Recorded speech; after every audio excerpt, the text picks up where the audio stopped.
जय यीशु की। मैं हूं प्रियंका रामोर और आप देख रहे हैं रेडियो वेता शीर्षक की हिंदी सर्विस। कलीसिया समाचार में आप सभी का स्वागत है। कलीसिया समाचारों में प्रमुख हैं। चीन के विरोध को नजरअंदाज करते हुए अमेरिकी सांसदों ने दलाई लामा से मुलाकात की। डॉक्टर रुफीनी ने कहा, कैथलिक पत्रकारिता को आशा की और कहानी बदलती है। पूर्वी चर्च विभाजन के कगार से वापस आया। पूर्वी चर्च ने विवाद सुलझाया, वेटिकन की मंजूरी का इंतजार। मक्का में भीषण गर्मी में 1000 से अधिक हज यात्रियों की मौत। विगानों ने घोषणा की कि उन पर फूट डालने का मुकदमा चल रहा है। युवाओं को सोशल मीडिया का उपयोग कर नेक दिली बनने की शिक्षा दी गई। अब जानते समाचार विस्तार से। चीन के विरोध को नजरअंदाज करते हुए अमेरिकी सांसदों ने दलाई लामा से मुलाकात की। एक रिपोर्ट के अनुसार चीन के लिखित और मौखिक विरोध को नजरअंदाज करते हुए अमेरिकी सांसदों के एक प्रतिनिधि मंडल ने भारत के धर्मशाला में दलाई लामा से मुलाकात की, जिसमें अमेरिका से दलाई समूह की चीन विरोधी अलगाववादी प्रकृति को मान्यता देने का आग्रह किया गया। टेक्सास रिपब्लिक और हाउस फॉरेन अफेयर्स कमेटी के अध्यक्ष माइकल मैकॉल के नेतृत्व में 7 सदस्यीय द्विदलीय प्रतिनिधिमंडल ने 19 जून को केंद्रीय तिब्बती प्रशासन या निर्वासित तिब्बती सरकार का दौरा किया। मैकॉल ने कहा कि निर्वासित तिब्बती सरकार लोकतंत्र का मंदिर है। तिब्बत के लोगों पर गर्व है कि उनके पास निर्वासन के लोकतंत्र का यह मंदिर है और मुझे उम्मीद है कि एक दिन लोकतंत्र का यह मंदिर तिब्बत में ही वापस आएगा। डॉक्टर रुफीनी ने कहा, कैथलिक पत्रकारिता को आशा की किरण की ओर कहानी बदलनी चाहिए। अमेरिका के अटलांटा शहर में कैथलिक मीडिया सम्मेलन के समापन के साथ ही संचार विभाग के प्रीफेक्ट डॉक्टर पावलो रुफीनी ने कैथलिक मीडिया पेशेवरों को घटनाओं की ख्रिस्तीय व्याख्या के माध्यम से लोगों की दिलों को एकता की ओर उन्मुख करने के लिए आमंत्रित किया। 18 से 21 जून को आयोजित वार्षिक कैथलिक मीडिया सम्मेलन के लिए उत्तरी अमेरिका के दर्जनों कैथलिक पत्रकारों और मीडिया पेशेवर अटलांटा जॉर्जिया में एकत्र हुए। इस कार्यक्रम ने उपस्थित लोगों को मीडिया परिदृश्य में उभरते रुझानों से अवगत होने और नेटवर्किंग के माध्यम से संबंध बनाने का मौका दिया। प्रस्तुतियों में मीडिया में एआई के उपयोग और सोशल मीडिया पर दर्शकों को जोड़ने के तरीकों से लेकर मीडिया पेशेवरों के लिए आध्यात्मिकता और युद्धग्रस्त देशों में पूर्वी कैथलिकों के काम शामिल हैं। विगानों ने घोषणा की कि उन पर फूट डालने का मुकदमा चल रहा है।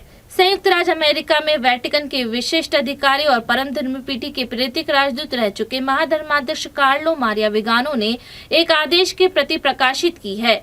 उसमें उन्होंने विश्वास और धर्म सिद्धांत संबंधी परम धर्मपीठी परिषद के समक्ष उपस्थित होकर विच्छेद और फूट डालने के आरोप का जवाब देने के लिए बुलाया गया है। महाधर्माध्यक्ष विगानो ने अपने एक्स अकाउंट पर विश्वास और धर्म सिद्धांत संबंधी परम धर्मपीठी परिषद से मिलने आदेश को पोस्ट किया, जिसमें उन्हें कलीसिया में विभाजन उत्पन्न करने के अपराध के लिए न्यायिक दंड प्रक्रिया अथवा प्रशासनिक प्रक्रिया का सामना करने के लिए रोम बुलाया गया है। पूर्वी चर्च विभाजन के कगार से वापस आया। दक्षिण भारत में पूर्वी रीति के सिरोमालाबार चर्च के 5 बिशपों के एक लीक हुए असहमति नोट ने उजागर किया है कि कैसे बिशपों की धर्मसभा के कुछ सदस्यों ने लंबे समय से चले आ रहे धर्म विधि विवाद को सुलझाने की कोशिश करने के बजाय आग में घी डालने की कोशिश की। चर्च के प्रमुख मेजर आर्चबिशप राफेल को संबोधित अपने संयुक्त असहमति नोट में असहमत धर्मगुरुओं ने 9 जून के उसके उस परिपत्र की वैधता पर सवाल उठाया, जिसमें धर्मसभा द्वारा अनुमोदित पवित्र मिस्सा को स्वीकार करने से इनकार करने पर पुजारियों को बहिष्कृत करने की धमकी दी गई थी। आर्चबिशप राफेल और आर्चडायसेशन अपोस्टोलिक एडमिनिस्ट्रेटर बॉस्को पुथुर द्वारा जारी परिपत्र 14 जून की धर्मसभा से पहले जारी किया गया था, जिसमें धर्म विधि विवाद को समाधान पर चर्चा करने के लिए बुलाया गया था। इसने एर्नाकुलम अंगामाली आर्चडायसिस के पुरोहितों को 3 जुलाई से धर्मसभा द्वारा स्वीकृत पवित्र मिस्सा का पालन करने और 16 जून को अपने पैरिश चर्चों में परिपत्र पढ़ने का आदेश दिया। पूर्वी चर्च ने विवाद सुलझाया, वेटिकन की मंजूरी का इंतजार। धर्मसभा की बैठक में शामिल एक बिशप ने कहा कि भारत के पूर्वी रीति रिवाज वाले सिरोमालाबार चर्च के विभाजन के कगार पर पहुंचाने वाले धार्मिक विवाद को दोनों पक्षों की रियायतों के बाद सुलझा लिया गया है। 19 जून को आयोजित धर्मसभा में शामिल एक बिशप ने कहा, वेटिकन की मंजूरी के अधीन विवाद सुलझा लिया गया है। दोनों पक्षों द्वारा एक दूसरे को समायोजित करने पर सहमति जताने के बाद यह विवाद सुलझा है। आधिकारिक घोषणा 1 या 2 दिन में की जाएगी।